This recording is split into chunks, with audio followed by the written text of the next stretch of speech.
It was very interesting, actually, Yeah, because I remember meeting with Hank Cohen because it was MGM yeah. and Kingpin, which obviously was a few years earlier, had been an MGM project, and I know that they were wanted to bring this character into Stargate, and it was I think initially it was kind of brought in as a possible love interest for O'Neill, and actually I noticed that in Divide and Conquer, there was a scene where Anise was speaking with Daniel, and there was almost like a romantic connection there. So there was like Freya was interested in O'Neill, and sorry, Anise was interested The in snake like Daniel. I remember that. yes, the snake The like snake likes Daniel. you.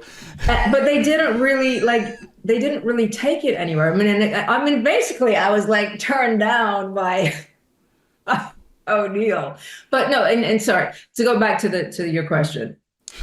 So I know that they were interested in me. Like MGM was interested in me because of Kingpin. So I met with Hank Cohen and he explained what they wanted to do, bring this character in. And I did actually have to do an audition. I didn't think I had to initially, but I did. And I think it's because the dialogue and the specifics of the character, they need to see it because they need to know that you can handle that. You can't take a chance on something like that, No.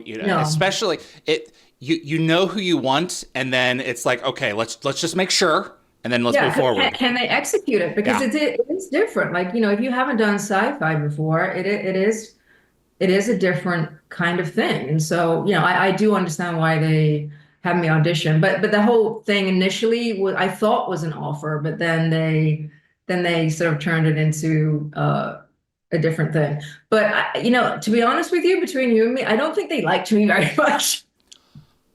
I don't think they liked me because my character was supposed to come on for the following season and do 9 episodes. And then I ended up, not to get too personal, but I ended up getting pregnant and I had my daughter in 2001, early 2001. So I wouldn't have really been able to continue doing the show because of, obviously being pregnant, and that wouldn't have been a good storyline for a Tok'ra. And the skimpy outfits that would have been very sort of difficult to work Well, that into do it continuing. So I don't really know what the reason was exactly, but I remember being very disappointed because it was supposed to be 3 episodes and then not and then 6 episodes in the following episode that never happened. so So okay, so you say 3 episodes, which we had, and then six yeah. episodes and a following episode that never happened.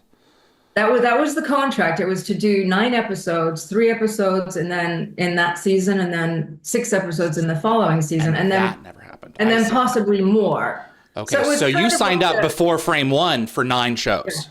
yes, I yes, did not know that. And yeah, Vanessa, I will tell you right here, I've had a number of frank conversations with all members of production over the years in private. And all really. I can say from my perspective is no one has ever said anything again about you or your performance at all. And I have had Oh, many of those kinds of conversations.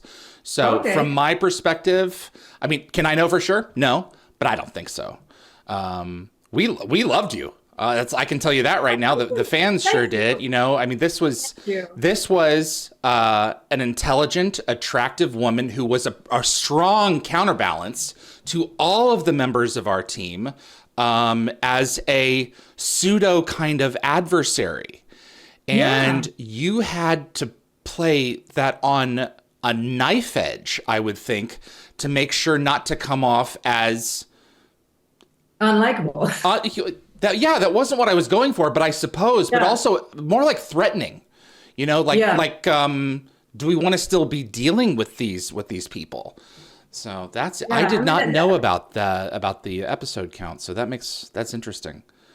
Yeah. I mean, there's definitely, I mean, it really created some of the tension and the potential challenge. Like you never really sort of knew which direction it was going to go. But I do, and I do love it was great to play a character that was sort of so, look, so sort of I didn't really mind what the reaction would be. Like I was so solid in my own character and what I needed for the greater good, I Right. believe. Uh, like even when I go to O'Neill's, his room when he's, and I basically, I mean, the fact that I took a chance to do that, Right. like, Yeah. I mean, that the character did. Yeah, that's really presumptuous. Yeah, character. Well, character. I'm here. You're over there. Let's say hello. Yeah, and it's there was something interestingly sort of bold and demure about her at the same time in that particular scene.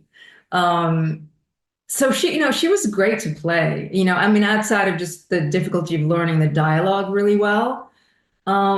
And also what was so great about the show, the production quality was incredible. Yeah. I mean, the sets, those were all built sets. Yeah. I mean, and nowadays, I mean, I don't do really big high-end production stuff, which you do on sound stages and stuff. But Sure. The last 10 years, I've really not done things on sound stages. It's like, on location or outside, or if it's on location, it's in a house that's standing or whatever.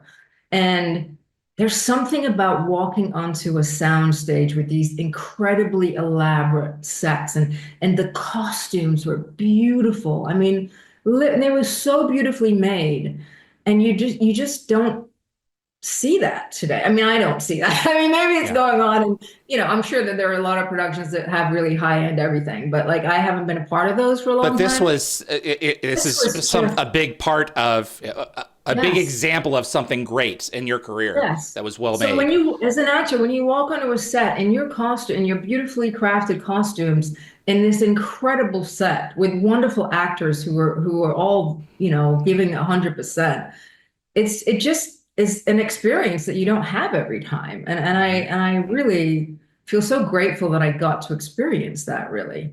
I want to dig into the counterbalance between these two beings a little bit here. You had the Tok'ra Anise, and then the human Freya.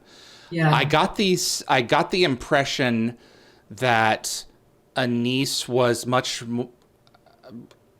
more of a harder edge and by the book, and then Freya would kind of come in and say, well, she's saying this. What she means is this. Here's the softer edge. A bit softer. Interestingly, when I actually played it, I kind of felt like, okay, Anise is like the left brain of me, and Freya is like the right brain.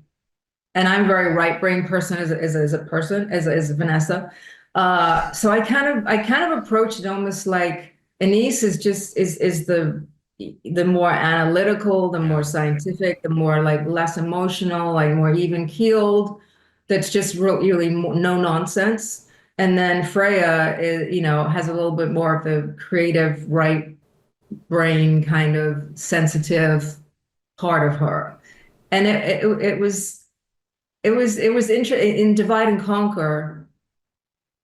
I think that I played Freya mostly in that episode. Yeah. And it's more I mean, I loved playing Anise, and the fact that she was very scientific, and I didn't really get much of a chance to play those kind of characters throughout my career. But there's something easier as a human to sort of bring the little pieces of humanity that you would to a role that, like, if you're very stoic and you're very, sort of matter of fact, and it's not as easy to bring, little nuances and little quirks and little things that make a character, more appealing to an audience. Thanks for watching this clip from Dial the Gate. You can find the full live stream shows on our YouTube channel or visit dialthegate.com for the complete schedule. See you on the other side.